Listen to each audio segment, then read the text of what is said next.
Lillahi Rabbil Alamin, as-salatu as-salamu ala man la nabiyya ba'da. Ibn al-Qayyim, Allah më shiroft, në librin e tij rreth përshkrimit të xhenetit, na sjell një kapitull që përbëhet nga disa tema, nga disa çështje të ndryshme, që janë si plotësuese të temave të mëparshme të librit. Prandaj e titullon të kapitull si një kapitull i përgjithshëm me tema të ndryshme, thotë, që nuk janë përmendur në temat e mëparshme, me çështje të ndryshme që nuk janë përmendur në temat e mëparshme. Dhe çështja e parë që përmend rreth të gjuhës që do të flasin banorët e xhenetit, pra në cilën gjuhë do të komunikojnë me njëri tjetrin banorët e xhenetit. Dhe sjell autori, Allah më shiroftë, argumente, por që nuk janë të sakta. Dhe realisht, për këtë çështje nuk ka ndonjë argument nga Kur'ani dhe as ndonjë hadith të saktë nga profeti alayhi salatu wassalam që të tregojë se gjuha e banorëve të xhenetit do të jetë arabishtja apo ndonjë gjuhë tjetër. Nuk ka. Prandaj kjo është një çështje të cilës ja lem dhe i përket Allahut dituria rreth saj. Sepse nuk na lejohet të flasim për një çështje që është gajb pa argument, pa shpallje. E duke qenë se nuk kemi argument, atëherë nuk duhet që muslimani të rrijë të thellohet në këtë çështje apo të ngjashme me to, duke lënë më një anë impenjimin me çështje që janë më kryesore, më parësore dhe për të cilat ka argument. Prandaj themi se cila do të jetë gjuha e banorëve të xhenetit, Allahu e di. Përmendin disa gjuhën arabe, por nuk ka argument të saktë. Nuk ka. Argumentat që vinë, hadithi që vjen është i dobët. Vin fjalë nga tabinët e të tjerë, por që deri tek ata që ndron, nuk shkon zinxhiri tek profeti alayhi salatu wassalam.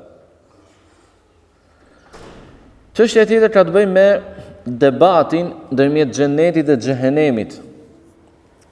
Ndërmjet xhenetit dhe xhehenemit është zhvilluar një debat midis tyre pra. Dhe sjell autori për të gjë hadithin e profetit alayhi salatu wassalam. Hadithin e Abu Hurairës radhiyallahu ta'ala anhu të dy sahihët, të Buhariu dhe Muslimi, se profeti alayhi salatu wassalam ka thënë: një herë debatoi zjarri me xhenetin. Tha zjarri: tek unë hyjnë arrogantët, mendjemdhënjt, fodullët, ndërsa xheneti tha: tek unë hyjnë të doptit, të varfrit. Allahu i lartësuar i tha atyre, i tha fillimisht zjarrit: ti je dënimi im dhe unë dënoj me ty këtë dua. Dhe i tha xhenetit: ti je mëshira ime dhe unë mëshiroj me ty këtë dua. Edhe secili nga ju është i mbushur plot. Pra me njerëz, dhe secili nga ju është i mbushur plot.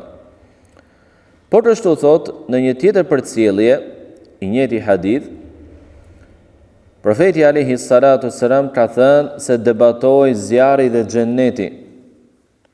Zjarri tha: unë u veçova, pra u bëra i veçantë si vend për mendjemdhënjt dhe arrogantët, ndërsa xheneti tha: ç'është me mua që unë jam vetëm për njerëzit e dobët, të nënçmuar, të përbuzur, të pamundur pra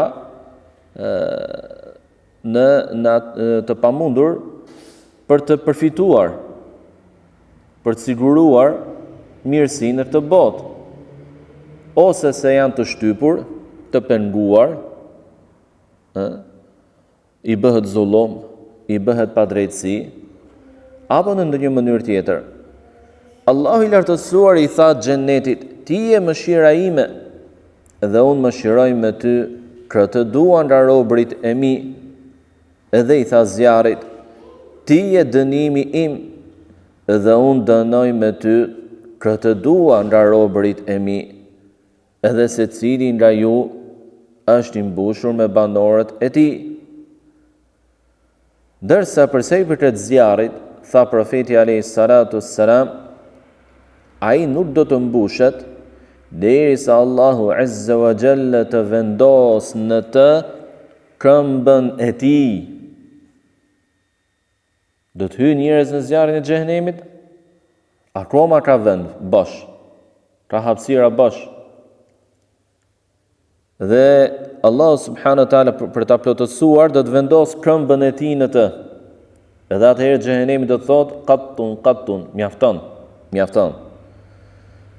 Dhe në këtë mënyrë do të mbushet edhe pjesët e zjarrit, pra hapësirat, sektorët, do të afrohen, do të ngjiten me njëri tjetrin. Dhe Allahu i lartësuar nuk i bën pa drejtësi askujt. Ndërsa përsa i përket xhenetit, në të Allahu do të krijojë krijesa të reja. Pra edhe në xhenet do të ketë hapësirë, do të mbesë hapësirë bosh. Kanë hyrë banorët e zjarrit në zjarr, nuk ka më njëri për të hyrë. Kanë hyrë banorët e xhenetit në xhenet, dhe prapë kanë ngelur hapësira bosh. Zjarrin Allahu subhanahu wa taala do ta mbush duke vendosur këmbën e tij. Dhe nga kjo kuptojmë se nga cilësitë e Zotit tonë është që ka këmbë. Por këmba e tij nuk është e ngjashme dhe nuk është kurrë si këmba e ndonjë prej krijesave, sado e madhe, e bukur, e fuqishme të jetë ajo krijesë. Sepse këtu po flasim për krijuesin. Allahu subhanahu wa taala ka këmbë. Kush na tregoi këtë gjë? Më i dituri për Zotin e tij, Muhamedi alayhi salatu wassalam, i cili nuk flet nga mendja e tij, por me shpallje që i vjen nga Zoti. Dhe hadithi është i saktë të Buhariu dhe Muslimi. Dhe as nuk është në kuptimin figurativ apo metaforik. Ja. Por në kuptimin real. Dhe as nuk kuptohet nga kjo, apo të nënkuptohet, sigur Allahu azza wa jall do të lëndohet nga zjarri. Allahu subhanahu wa taala është i plot fuqishëm. Nuk lëndohet dhe nuk dëmtohet kurrë nga askush dhe në asnjë moment. Ai është i gjithë pushtetshëm, madhështori, Allahu akbar. Dhe zjarri është krijesë e tij. Dhe krijesa nuk mund ta dëmtojë krijuesin e saj, kurse si. Por këto janë fragmente që ne tregon profeti alayhi salatu wassalam, duke na treguar njëkohësisht edhe madhështinë e Allahut. Dhe hadithi gjithashtu tregon se madhësinë e xhenetit dhe të zjarrit, pra edhe pse do të mbushet me shumë njerëz, prapë do të ketë hapësira bosh në të dyja. Tha në fund profeti alayhi salatu wasallam, përse për të zjarrit, hapësirat bosh të tij, përse për të xhenetit, hapësirat bosh të tij, Allahu subhanahu wa taala do t'i mbush me krijesa të reja. Cili është kuptimi me këto krijesa të reja? Dietarët kanë thënë se ajo që kuptohet është me njerëz. I krijon Allahu njerëz aty në xhenet. Pa jetuar më parë në dynja, pa u sprovuar, pa vepruar mirë. Por i krijon dhe i fut direkt në xhenet për ta mbushur xhenetin e tij. Dhe Allahu subhanahu wa taala fa'alu lima yurid, vepruesi çdo gjë që ai dëshiron. Dhe në çdo vepër të tij ka urtësi. Fjalët dhe veprat e tij nuk janë pa urtësi, pa vend, pa dobi, kot, kurse si. Allahu subhanahu wa taala është i lartësuar. Është i lartësuar. Dhe kjo pjesë e fundit e hadithit na tregon diçka shumë të rëndësishme, që shpërblimi i besimtarëve me xhenetin, apo puna e mirë nuk është baza që ata të meritojnë xhennetin. Ja. Por shkak, është sebeb që ata të fitojnë mëshirën dhe kënaqësinë e Allahut, e si rrjedhoj të hyjnë në xhennet. Ja, këta janë njerëz të cilët nuk vepruan kurrë vepra të mira. Nuk jetuan kurrë në dynja asnjë moment. Nuk e njohën Allahun në dynja, nuk e adhuruan me asnjë lloj adhurimi. Nuk u spërvuan me gjunafet. Ja. Por çdo kush që hyn në xhenet hyn me mëshirën dhe kënaqësinë e Allahut për të, dhe vepra e mirë është detyrim për ne për ta bërë dhe shkak për të fituar kënaqësinë e Allahut. Prandaj nuk mund të themi që ai e meriton të hyjë në xhenet. Ja. Profeti alayhi salatu sallam ja hoqi të meritet e vetes së tij. Kur ju drejtua sahabëve dhe i tha se askush, askënd nuk do ta fus puna e tij në xhenet. I than, as ty o i dërguari i Allahut, pra që bën adhurime aq të mëdha, që dashurinë, sinqeritetin, frikën, mbështetjen te Allahu e tjetër si askush tjetër. As unë tha, përveç se nëse Allah më përfshin me mëshirën e tij. Prandaj mos mashtrohet njeriu, mos kaloj në vetpëlqim. Unë i fal 5 namazet, unë çdo Ramazan e maj, çfarë gjunavesh po bëjmë? Ja, vi, lexoj Kur'an, elhamdulillah mirë jam. Fal namaz natë, elhamdulillah, në këtë maj agjërime nafile dhe të mendoj se ai e meriton xhennetin. Nuk mund të mendosh kështu. Pra puna e mirë është sebeb. Puna e mirë është sebeb. Tema e radhës, apo çështja e radhës që sjell autori,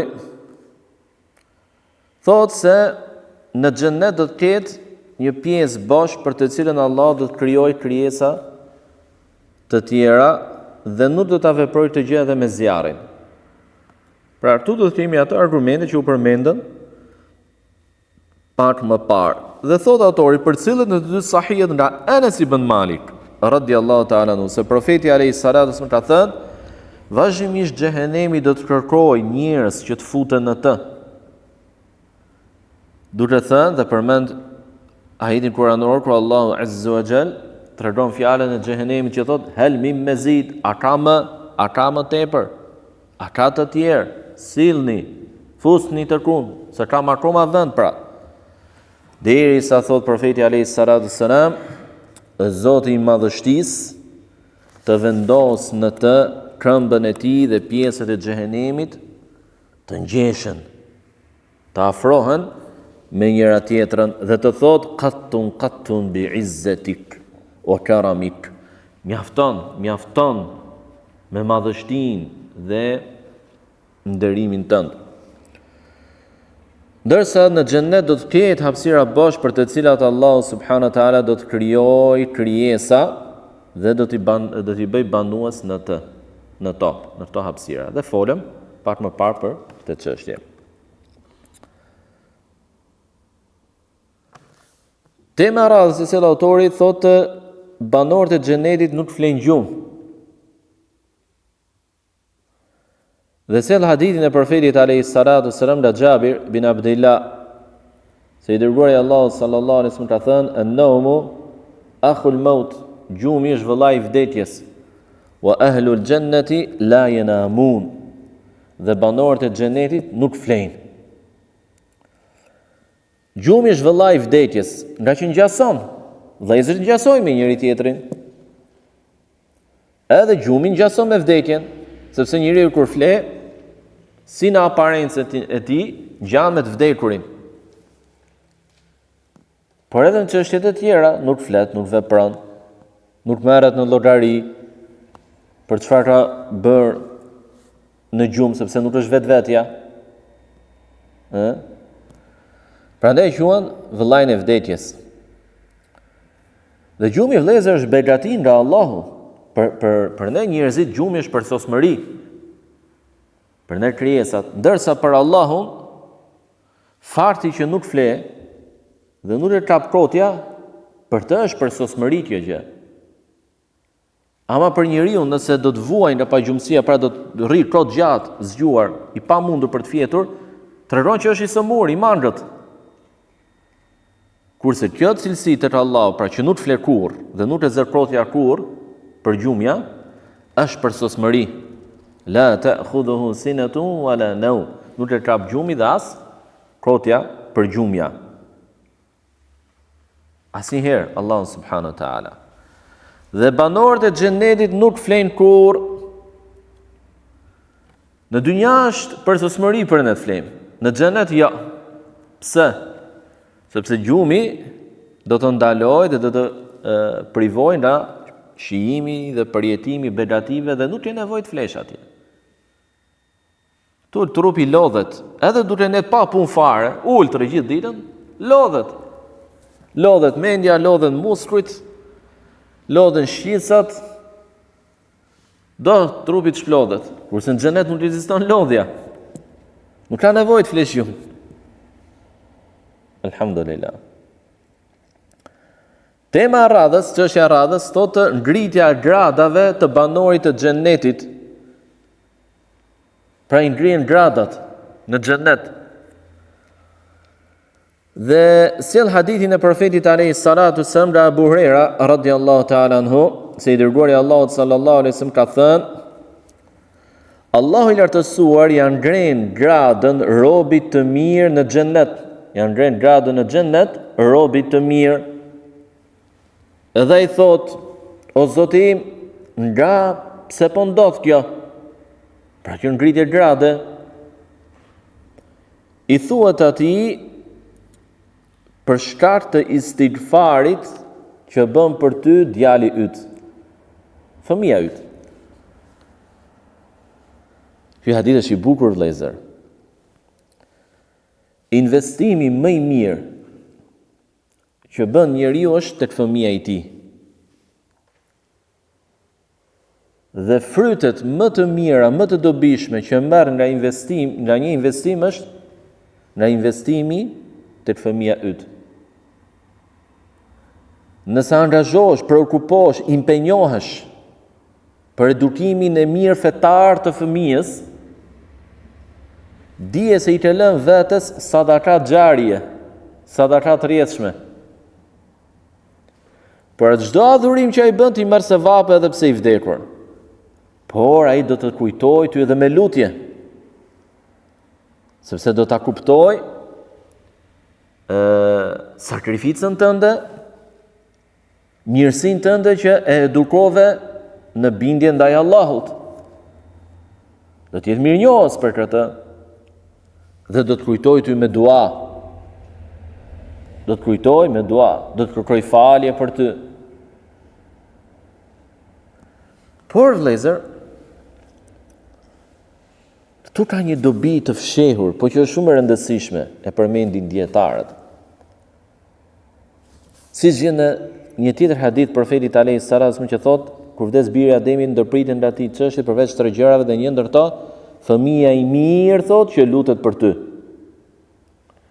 Që të kesh një fëmijë të mirë, duhet i zgjedhësh edhe një nën të mirë.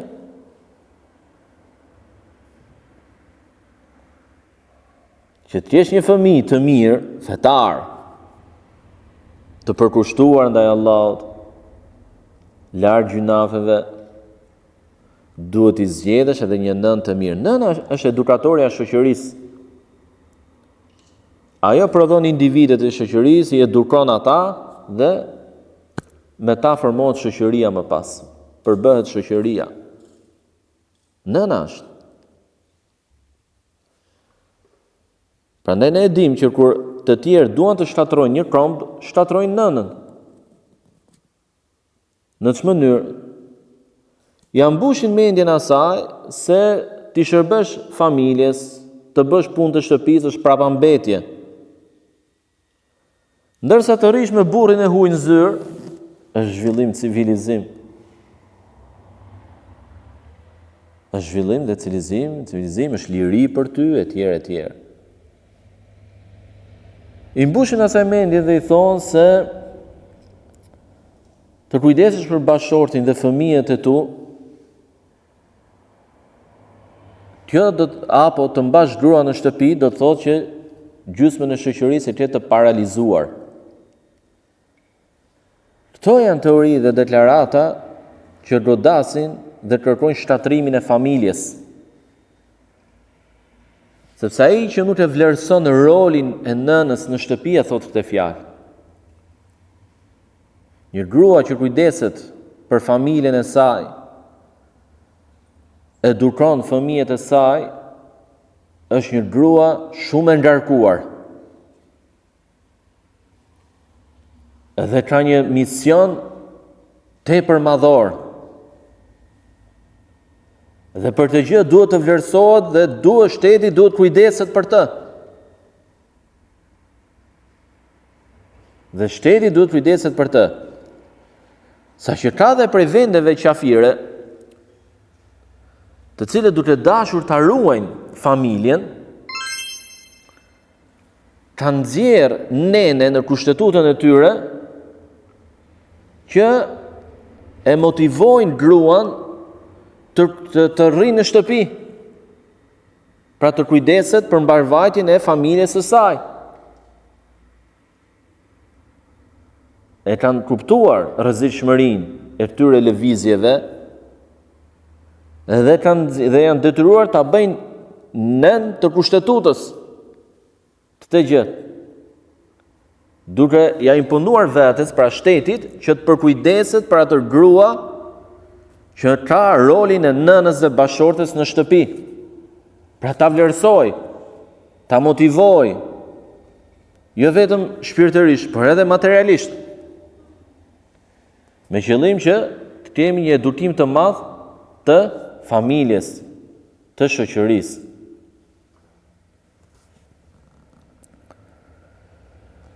Të zgjedhësh një nën të mirë për fëmijën tënd, që të edukojë një fëmijë të tillë, që edhe pse ti i vdekur, ai lutet për ty.